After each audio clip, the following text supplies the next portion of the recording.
Chilean protesters are met with tear gas as they head for the presidential palace. They continue to demand a constituent assembly. 2 killed as anti-government demonstrators and protesting police clash in Haiti.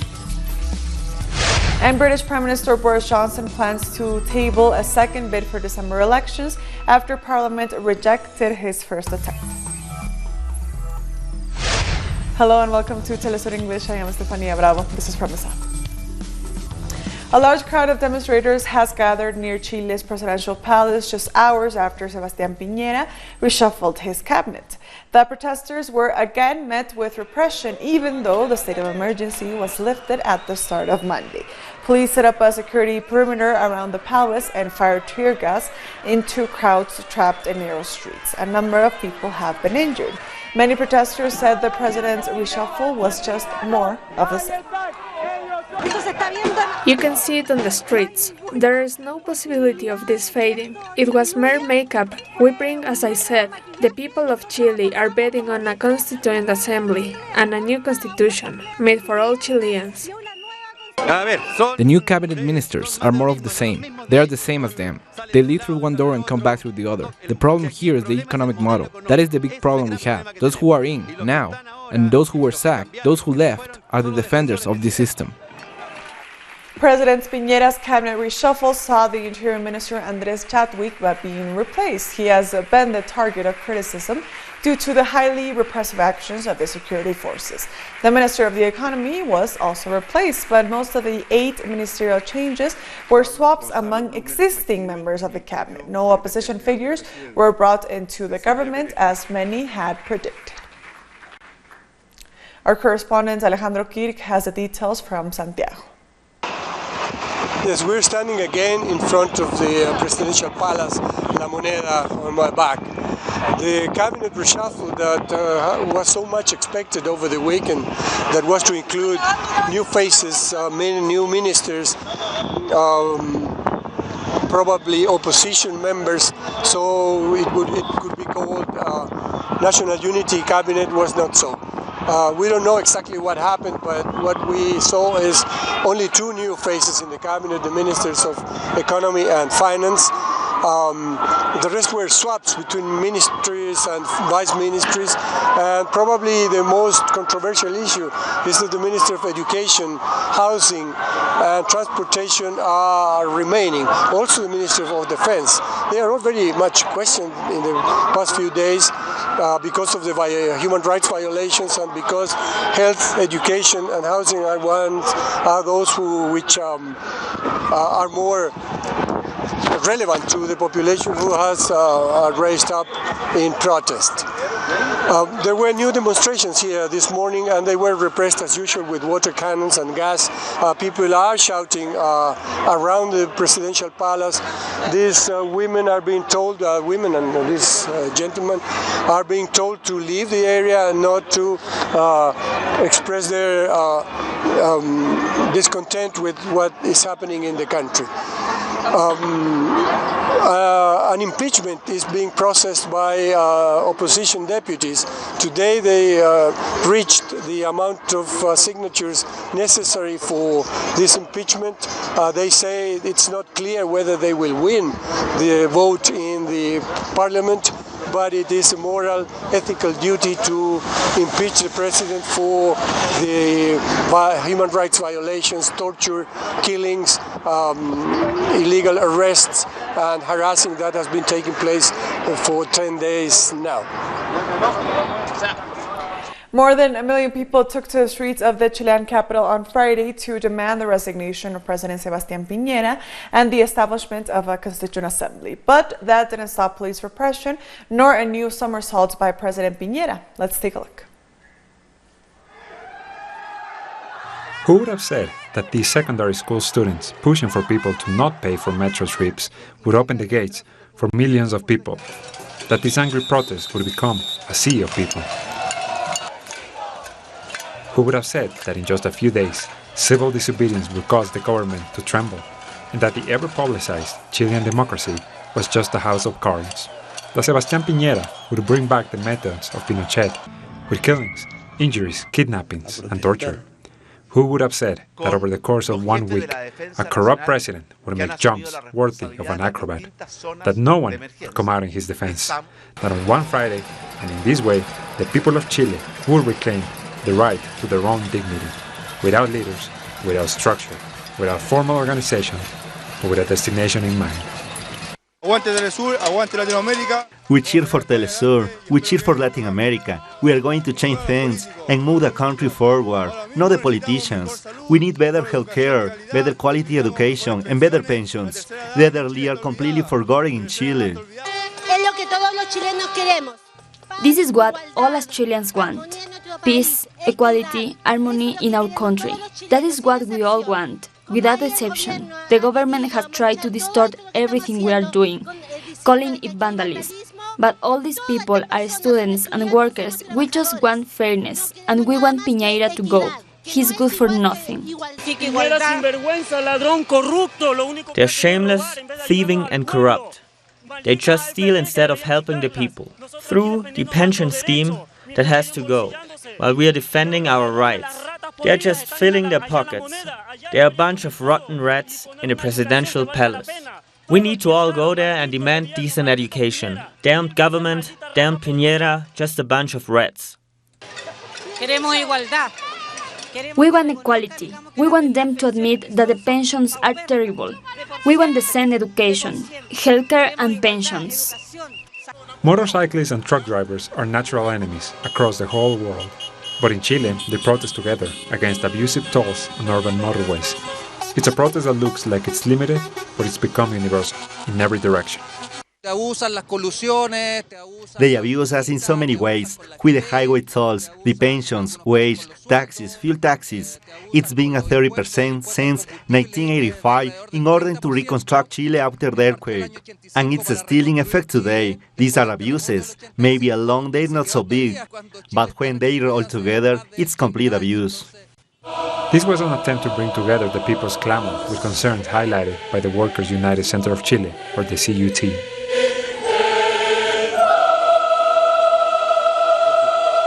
The only way to properly resolve the crisis affecting our country is a new constitution. That's the social pact, and it can only be constructed through a constituent assembly. Before then, we call on the parliament today not to vote for initiatives that do not represent the people who are mobilized. The majority who aren't going to vote because they don't feel represented by political institutions. So, there's need to be a mechanism for direct referenda. Authorities' trigger fingers has had grave consequences. Who knows if in their enthusiasm for repression they were able to comprehend the damage caused, or if it even bothered them. But there they are, and justice could serve. That's why complaints exist, like this presented on Friday. Suddenly, we saw heavily armed security forces appear. They opened fire close to a group of people. We saw many people injured. Among them was my son Diego. They were shot at with rubber bullets. My son has marks from 11 shots on his body. He's receiving treatment now and will have surgery next week to remove 5 bullets that are still inside his body. We were marching in a peaceful demonstration. There were families, many women and children. We were marching against repression, and the police special task force simply came down on us without warning. They fired rubber bullets and tear gas at us. The children were hit by bullets as they tried to escape the tear gas. My 8-year-old child and my 16-year-old daughter were hit by bullets. Many agree Chile is going through a hidden coup d'etat. We are living through what many constitutional lawyers call de facto state violence. Without any legal basis, they decreed a state of emergency for days, and then a curfew, going against the constitution itself. We've been dealing with heavily armed military patrolling the streets for over a week, and they've been opening fire on our people. We are going to present numerous complaints against police officers who have opened fire on citizens, even against children. At the end of this historic gathering, President Piñera sent a tweet in support of protesters, as if he had been the one to organize it. But as he pressed the tweet button, the people of Santiago made it clear what they thought of the president. The winner of Argentina's presidential election, Alberto Fernández, has been met with his defeated rival, President Mauricio Macri. Fernández arrived at the Casa Rosada Palace to begin to make arrangements for the transition. The president-elect has promised a sharp move away from Macri's neoliberal policies when he takes office on December 10th, but he will still have to confront Argentina's deep financial and currency crisis. The Frente de Todos party, led by Fernández, along with former President Cristina Fernández de Kirchner, won a total of 48% of the votes in Sunday's presidential election. Mauricio Macri came second with 40%. People across Argentina celebrated Fernández's victory as they hope that this is the end of the severe austerity policies under President Macri, which have seen the rates of poverty and unemployment rise dramatically. And following Fernández's victory, the Argentine peso opened slightly stronger against the US dollar. Nonetheless, the central bank announced new currency controls, reportedly due to concerns over outflows of foreign exchange reserves accelerating after Mauricio Macri was voted out of office.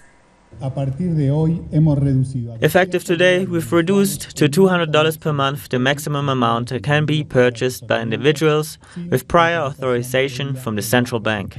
I know that this measure, even being a temporary one, is very strict and impacts a lot of people. The goal, I repeat, is to preserve the reserves during this transition period and until the new government defines its economic policies and the uncertainty dissipates. The new management director of the International Monetary Fund has congratulated Alberto Fernández on his victory. She tweeted, "We look forward to engaging with his administration to tackle Argentina's economic challenges." Before the elections, the IMF suspended payments on its huge $57 billion bailout deal with President Mauricio Macri. Earlier, we spoke with Sam Halvorsen, a lecturer in human geography at Queen Mary University of London and researcher of political parties and elections in Argentina. We asked how Argentina's new government will handle the economy and Macri's $50 billion IMF loan deal. Yeah, so again, here the kind of initial indications of Alberto Fernández and his expected kind of ministerial team in the economy has been to kind of renegotiate quite clearly, not necessarily take the more radical posture which was taken by the previous government of trying to claim certain debts as illegitimate or kind of move beyond it, but renegotiate what would be a better or fairer deal for the people of Argentina. And I think this is going to be a kind of one of the more interesting questions about relating to your previous point about how revolutionary or radical are they? How, we know that Alberto Fernández comes from a relatively moderate position of trying to seek compromise. And I think that one of the key questions would be, and for him especially, how he wants to position himself, Argentina, in relation to both the regional, but in particular the kind of international market, thinking about China and the USA. So I think, one thing that everyone's agreed is that it's not going to be easy. It's going to be very difficult. And there's going to be some very tough decisions that they're going to have to make very early on, which could really mark the future of their presidency, but also how they respond to social movements, which can't wait for, national level economic packages to come in. There's urgent pressing needs, and they're going to have to try and find immediate solutions to that, which is, of course, going to be a struggle given the context. We'll be right back. Stay with us.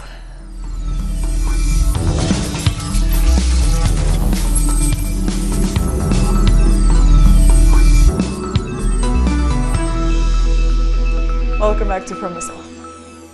2 people were killed as several hundred police demonstrated in Haiti's capital for better salaries on Sunday. While anti-government marchers also took to the streets, we warn that the images you are about to see may be disturbing. The first victim was shot during the protest demanding that President Jovenel Moïse step down. The gunman who reportedly shot that unidentified person was then beaten to death and set on fire in the streets. Many looked on in horror as the body burned. Several police fired a volley of gunshots and tear gas into the crowd of anti-government protesters. See what they did to us? After the killing, here's the result. You cannot shoot more than the Cité Soleil militants. Bolivian miners have marched in the capital La Paz to show their support for the recently re-elected president, Evo Morales. Miners from the Huanuni Mine Workers Union marched down the city's central El Prado Avenue. Some even detonated small sticks of dynamite to celebrate Morales' victory. They said the opposition, along with several media outlets, are trying to delegitimize the election results, even though it was declared by Bolivia's Supreme Electoral Tribunal. And the re-elected Vice President of Bolivia, Álvaro García Linera, has thanked the people for giving the ruling MAS party such a resounding victory. He showed how this was reflected in the geographical distribution of the vote and in the absolute majority obtained in both houses of the Assembly. The movement towards socialism is not only a victorious party, but one that was victorious across the country. It won in the vast majority of municipalities. Out of a total of 342 municipalities, the MAS won in 289 of them. That is more than 85% of the municipalities where the MAS won. There is a resounding victory, and an unchallengeable one. And for this, we want to thank very much indeed the trust expressed by the people, both in the countryside and in the cities. In the east and in the west, in the north and in the south, people voted for stability and growth, for the welfare of their families, and against any return to conservatism. The second important aspect is what you can see here, which is the composition of the Plurinational Legislative Assembly. The MAS won 21 senators out of a total of 36 senators. That is 3 more than half the Senate, which means the MAS has an absolute majority in the upper house. In the lower house, where there are 130 seats, the MAS won 68, which also gives it an absolute majority. Hundreds of residents of the Mexican city of Culiacán have taken to the streets to demand peace after a shootout between soldiers and drug cartel gunmen earlier this month. On October 17th, members of the Sinaloa cartel engaged in a gun battle with authorities who sought to arrest Ovidio Guzman, a son of jailed drug trafficker Joaquín El Chapo Guzman in Culiacán, after learning that Mexican authorities seeks to extradite Ovidio to the United States. The cartel erected 19 blockades with heavily armed gunmen. While Ovidio managed to escape, the shootout lasted about 4 hours, leaving citizens scurried for cover. We no longer want to be afraid. We no longer want to have to hide. I want to send this message to the entire country. Culiacán is not what people think. Everyone thinks that we are afraid and that we are hiding. And as you can see, we are not hiding. A new wave of protests in Honduras has led to heavy military repression. Protesters are still in the streets as new allegations have surfaced linking the country's president to organized crime. President Juan Orlando Hernandez has denied these allegations and has vowed to clear his name. He says he intends to do so with the support of his party and public workers. Criminals who appeared as witnesses showed how easy it is to lie with immunity. They tried to deny the anti-crime strategies developed by the state. While President Hernandez has had the support of the armed forces, the people have vowed to keep up protest action until he resigns. There have been calls for greater mobilizations as the people demand that their voices are heard. He has to go because he's a drug trafficking dictator. He's a criminal. It's 100% proven that they stole the election. We are under a dictatorial regime and under the rule of a drug dealer. It's a shame for Honduras. He is a thief, and he has condemned 70% of the population to live in poverty. The situation in Honduras is worsening. Other public officials have also been accused of crimes, and they've also threatened violence. But the people remain resilient in their struggle.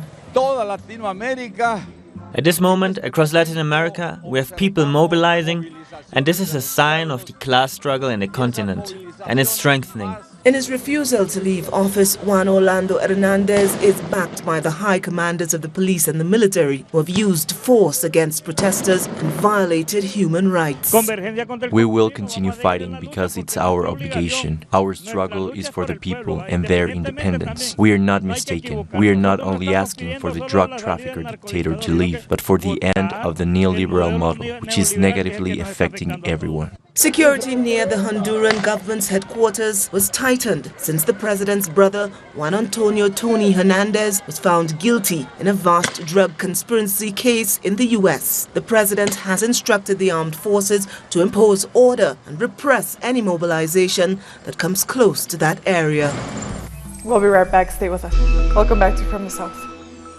British Prime Minister Boris Johnson's bid for the country to go to the polls on December 12th may have been defeated in the Parliament, but Johnson is set to try again for early polls. With Labour Party members abstaining from the vote, some 299 UK lawmakers supported the PM's motion to trigger a December 12th election, but that was short of the 434 votes needed. However, as one door to an early election closed, another has seemingly opened. The Prime Minister will now bring a bill seeking the support of two anti-Brexit parties, the Liberal Democrats and the Scottish Nationalists, once again proposed to be held on December 12th. The chance of that law being passed is significantly higher, as it only requires a simple majority. On the other hand, those same anti-Brexit parties have offered to back an election on December 9th instead. This will stop any chance of the PM's Brexit deal being approved before the Parliament is dissolved. We will not allow this paralysis to continue, and one way or another we must proceed straight to an election. So later on this evening, the government will give notice of presentation for a short bill for an election on the 12th of December so that we can finally get Brexit done. And there is no support in the House, that we've heard earlier on from the benches opposite, for the WAB to proceed. But Mr. Speaker, this House cannot any longer keep this country hostage. I understand a bill will be tabled tomorrow. We will obviously look and scrutinise that bill, and we look forward to a clear, definitive decision that no deal is absolutely off the table, and there is no danger of this Prime Minister not sticking to his word because he has some form on these matters and taking this country out of the EU without any deal whatsoever, knowing the damage it will do to jobs and industries all across this country. Turkey has issued a warning to the Syrian Kurdish fighters not to remain behind in the area after the expiration of the withdrawal deadline. The Turkish Foreign Minister has said that his country's military will attack any Syrian Kurdish fighter who remains along the border area after Tuesday night. The minister made the statement after receiving reports that some Kurdish fighters have remained behind while others pulled out. The Kurdish withdrawal is in line with a Russian-Turkish agreement reached last week. There are some who have withdrawn. This has been confirmed by Syrian regime elements. Russia has confirmed this, but it is not possible to say there has been a complete withdrawal. There's contact between our soldiers on this issue and a military delegation coming from Russia.